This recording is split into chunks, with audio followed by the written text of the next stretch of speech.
All right. What is up, everybody? It's your boy Glenn here at the Black Rock, Michigan City office for another real estate podcast. Today is June 22nd, 2020.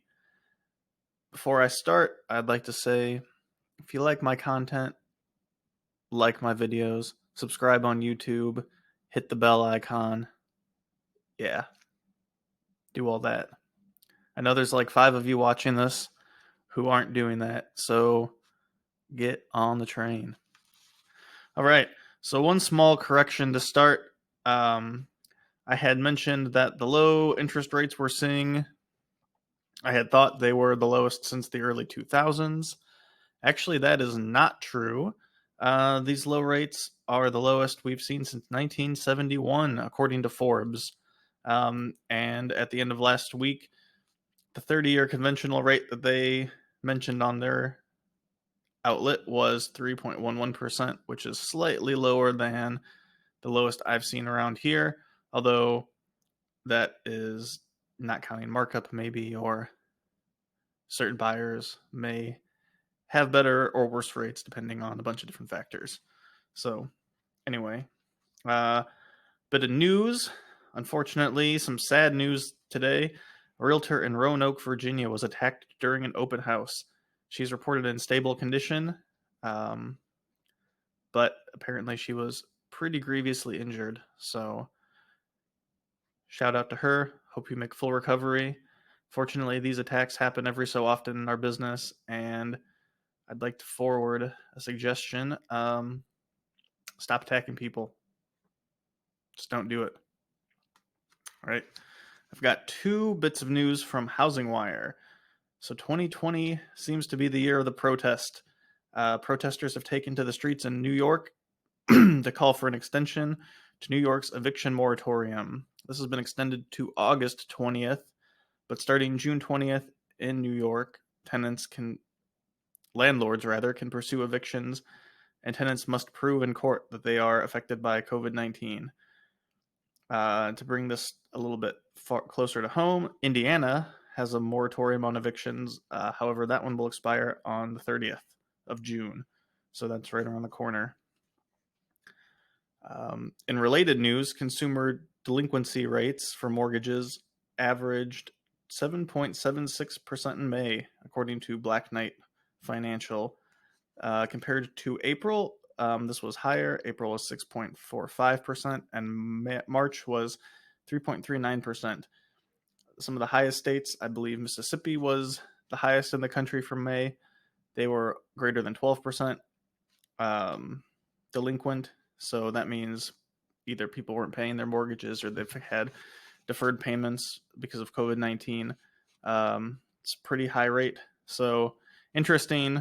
On the one hand, we see this really hot market right now. On the other hand, there's still a ton of people who can't pay their mortgages and are still displaced by COVID-19. So really a tale of 2 countries here. The FHA, or the Federal Housing Authority, has a moratorium that's backed by Fannie Mae and Freddie Mac on foreclosures through August, but that is coming up here pretty soon. I did look for data in Indiana. I couldn't find anything in 2020 from the CFPB or the St. Louis Fed, who are the 2 sources that had the most data.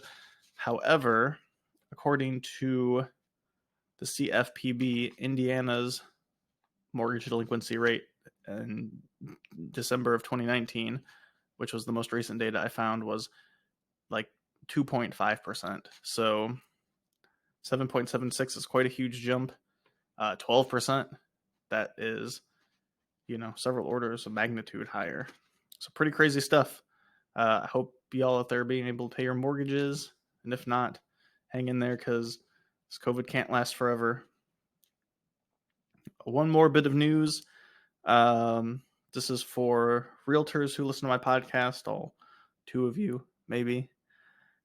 June 30th is the deadline in Indiana for you to complete your continuing education, and also Indiana's licensing cycle for real estate people is up this year, so you'll have to renew your real estate license. All right, Moving on, I have shout out this week. Christine and I went to Leeds Public House with my friends Josh and Larry, who are coincidentally co-hosts of my other podcast, the Okay So Tell Me a Story. You should check that out at okaysopodcast.com. Anyway, Leeds has really great bean burgers and salads, pretty good mixed drinks, nice beer selection. I promise these restaurants aren't paying me to advertise, but they could pay me to advertise. So if you want me to be a shill for your business, hit me up. All right, to close out today, I have an open house this Sunday at my new listing, 725 South Ashland Ave in Michigan City. You can come hang out with me, or better yet, buy the house. It's listed at $139,900, 3 beds, 1.5 baths, newer mechanicals, new drain system around the house, 2.5 car garage, nice private lot. Really awesome place. So come check it out. All right, everybody, have a good week.